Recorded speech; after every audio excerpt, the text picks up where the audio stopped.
They do not understand, he thought constantly. From the moment he first began to preach to the last moments of his life, regardless of how much of his energy and intellect he spent on taking the message to the world around him, he came across so few who understood, and even of them there was confusion and doubt. The faithful he found were few and fleeting, and as for the rest, all he could tell himself was, they do not understand. Faith he found in the most surprising of people, a miserable whore on the verge of being stoned to death, a Roman centurion, a woman who begged him for his help, even though his followers had been keeping her, as a great many others, back, of those who wanted his miraculous aid in curing their afflictions or solving other problems they had. They were in droves, and he grew to loathe them, even as he chided himself for not loving them. But they would often, once cured, go back to their old ways and cleave to the world, even as he had adjured them not to. Many would not even go to the synagogue and pray as he commanded. There was too little faith among these people. And from his own people, none at all. He had been rejected in Nazareth, driven away. No other rabbi would accept his teachings. They had, at first, come to debate with him, as had been their time-honoured wont, but they found him hard to deal with. He spoke more in riddles, often in parables, and it seemed to them that he would play games so easily with words that those who listened in on these debates, not as learned in scripture and law as the men debating, would say that he had scored the point when, in fact, he had merely flustered his opponents with clever wordplay. He seemed to have a reply for every question put to him, a rebut for every protest made. In the end, they found it easier to just avoid him and consider him anathema. To his confusion and consternation, it was mostly women who responded to him more than men, which made it hard for him to assemble his own chosen. No woman could be taught the inner secrets of his school, or be seen as beloved sons who would take his teachings further as he planned. And yet, with the 12 he had deemed worthy, or at least intelligent enough to gain access to his deepest thoughts, he had found yet more confusion and even belligerence. One, whom he had decided would be his most immediate successor, he had cause to berate in front of the others, even accusing him of future treachery. Another, whom had argued with him when he was being anointed with oils by a woman worshipper about the cost of the oil of all things, he had started to harbour serious doubts about.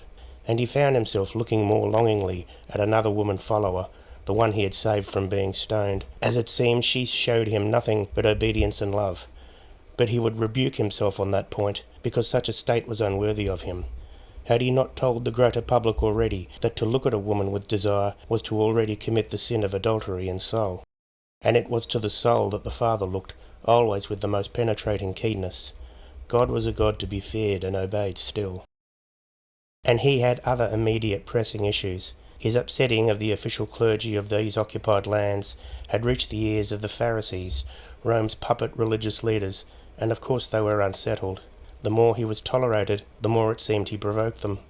They had heard of him preaching to huge crowds, of his upsetting of business in the temple, of his words of how he who is not named is a God for all, not just Hebrews, and how anyone can find a place with God, but only through him. This man, this upstart young rabbi who, it seemed, only the son of a carpenter and a weaver in the palace of Herod, was claimed by his followers to be a lineage of David himself. They heard, further to their displeasure, that he had received some kind of baptism from the mad ranter in the desert who had rightly been put to death by Herod. They heard stories of miracles, healing lepers, restoring sight to the blind, making cripples whole, driving away unclean spirits out of the wretched possessed, by what authority no one could say, creating food out of nowhere, turning water into wine at a wedding, one magician's trick after another, and even, blasphemy, raising a man newly dead from his own tomb. They heard he commanded the weather, he could walk on water, had cursed a fig tree for simply being out of season. He was everywhere, they were told, preaching to all who would hear that the kingdom of heaven, as he put it, was here and now, but that he was the only way into it.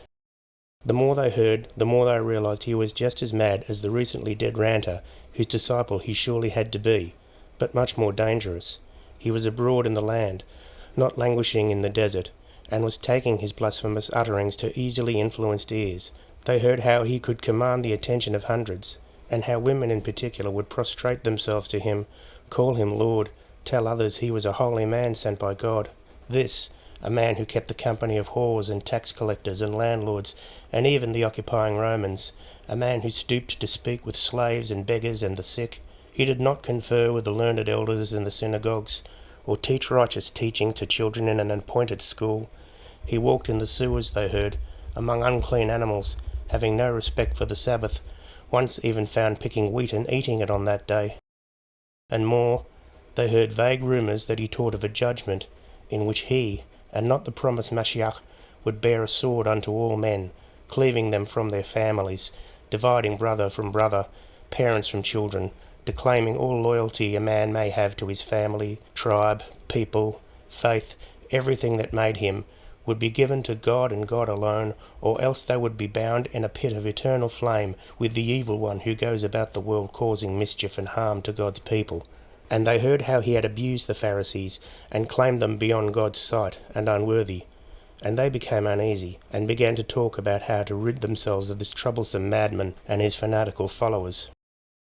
But as for he himself, he was contemplating much the same thing. This world of men with their families and homes and businesses and synagogues and marketplaces, with its quarries and workshops, this land, languishing long under the foot of Rome, who had placed in the great temple an abomination, a statue of the emperor as if he were some god and not just another mortal man, those invading, occupying people who worshipped many gods and made many sacrifices and gave themselves to licentious pleasures, this land governed by a puppet king, and who himself was no better than a heathen, who had tortured and put to death John of the desert, who had proclaimed his coming from the start, and saw him for whom he was immediately, even refusing at first to baptize him until commanded. This world, all through it stalked the evil one, the liar, the bringer of filth, sickness, distress to all men, and ultimately death, the lord of sin. Things had changed, it seemed, since the days of Job. The Father had kept this one on a leash, a long one, certainly, but his was the hand that commanded. But now what? What, he wondered, of that strange day in the desert, after he had fasted and prayed for so long, when he encountered this dreadful being? He saw what he was straight away, despite his disguise as a messenger of the Lord. He had taken him to a high place, and shown him nothing less than the entire world, with its multitudes of people, its many lands, from vast oceans to dense forests, bleached deserts and barren cold wastes, city after city, unto the smallest hamlets and hovels. He was shown its enormous wealth, in all manner of precious metals and stones, valuable woods, costly spices, exquisite fabrics, statues taller than the tallest buildings, the fabled tombs of the heathen Egyptian kings, the temple itself, even with the abomination within it, hung as it was with the fabled tapestry, with its catalogues of scriptures and other secrets, armadas of ocean-going vessels, trading between ports bustling with ships' commanders, men of business, accountants, soldiers and their commanders, gangs and their captains, workers and slaves, all handling bushels of wheat and barley, pots of wine and beer, or pellets of amber and coins of silver, stock, human and animal, and everything else manufactured or grown. And he was shown the thrones and high seats of every lord, king, emperor, potentate, sultan, monarch, crown, chieftain, sovereign, tetrarch, rulers of men and provinces and lands and kingdoms and empires. He was shown all their armies and their splendid might, and their courts and elegant refines, and he was shown so many men bowing and prostrating before these lords, uttering their names in praise, and even within tiny shacks the head of the family would shed a few drops of blood or burn a pinch of incense before icons of these men and pray for their long lives and continued blessing. All this he saw within lands small and vast, from mountains to oceans and all land in between, through which rivers ran and joined the whole, taking rains from the mountains to the seas, and from there back to the sky and on to the mountains again. From the greatest to the least he was shown all. And the evil one told him that all this would be his, for it was given to the evil one to give to him should it please him, if only he would bow down and worship the evil one. He could not forget the great gall of disgust that rose up in him, unbearably bitter and scalding hot, the coldest, most cutting ice in his chest and through his head. Echoes of that immense feeling remained with him since that day, reminding him. He looked upon all the glory and splendour and loveliness with such an intense hatred that he could hardly countenance himself capable of it. All he had been shown, he realised in that final moment, brought to the sharpest, most intense and undeniable point, was all he was against, all he opposed, and would see blighted from the sight of God himself. He saw, he realised, that he hated the world, and he rejected it. He turned to the evil one and bid him to get behind him, and his father sent him his messengers, real messengers, to come and minister to him. He had done what he had been sent to do on that day. He was to reject the world and adjure all who would listen to do the same. Which was why, only a few days before he died, he gathered his inner circle and told them that he was to die soon, and that he would return from death to speak to them again, only to remove himself from them, so that they would go about and tell all who would hear of him his works and message. And he said to them that if the world hates them for it, and it will, to remember it hated him first, and that whoever who was hated for his sake would be loved only by him, would be loved by him and welcomed to him in the end. He told them, reject the world, reject this evil place, only go to those who will listen. They will be few, and save them from this place. Save them from the world. Only when the last of the lost sheep are gathered will he return, and this time it would be to the world's detriment. All would be avenged.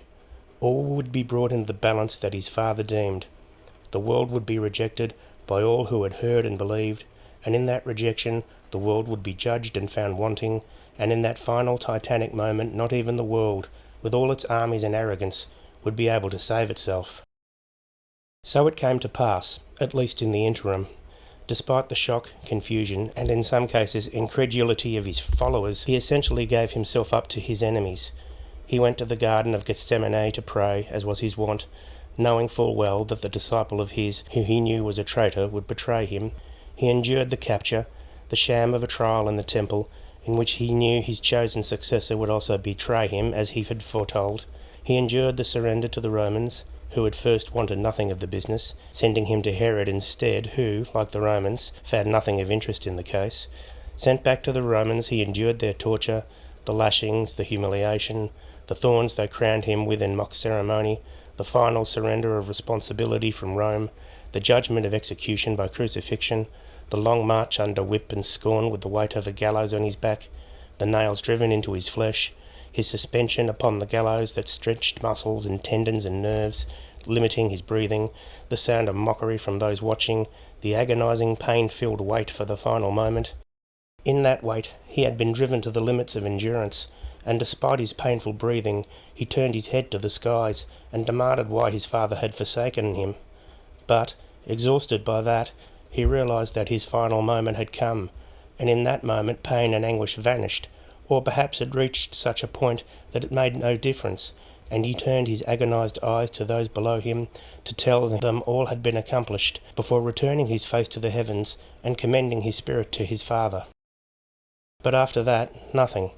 He was never seen again, for in the depths of his agony he cursed the world that he rejected as filthy and wrong and wanted nothing to do with again. His followers, attempting to reason his absence, decided simply to obey his last orders to him, to love each other as he had loved them, and to go about and try to convince those who would listen. And, like him, they found the world hated them and rejected them, and often put them to death. And thus it was, over long years, that the world that had rejected him at first came to embrace and love, not him, but a semblance of him, a fantasy. Different men would take up his cause and teach of him, but with their own likes and dislikes added, as if he himself shared them, he who rejected the world. And so his words became twisted and misunderstood and translated and mistranslated, until there were many millions in the world he rejected, all claiming to have his blessing, all rivaling each other. But very often the berserk hatred he had felt for the world was channeled through his followers in ways they often did not understand, and manifested in ways that rejected the world. So it was that some went to the desert to dwell in caves or on top of pillars, doing nothing more for the world than praying. Others formed communities that kept the world at arm's length, and more often enough his hatred manifested in pure warfare, as princes of the church would declare war against other faiths, or even other factions, and the sword indeed clove sons from their fathers, and husbands from wives, and drowned lands in blood. He had rejected the world. He still rejects it. He comes not, and is silent, even to prayer. Only his words of rejection remain, in mangled form but still conveying the intense hate he felt of the world and all things in it, its pomp, majesty, arrogance, sin, destruction and death. It may be that he will return with the final sword. It may be he leaves this world to its misery and eventual demise. It doesn't matter. He came to save humanity from sin, only to hate the world as it is and to reject it, and the message of his rejection, in some way or another, still winds through the world, a curse upon it, a stain of blood indelible, the world his father made and had himself once destroyed, then restored. He had promised that it would have no end, but through his Son was able to take back his words and reject it utterly at last. Here we are, in and of the world, rejected by its Maker and its Redeemer, hated and cursed, forced to labour under the sun all our days until merciful death.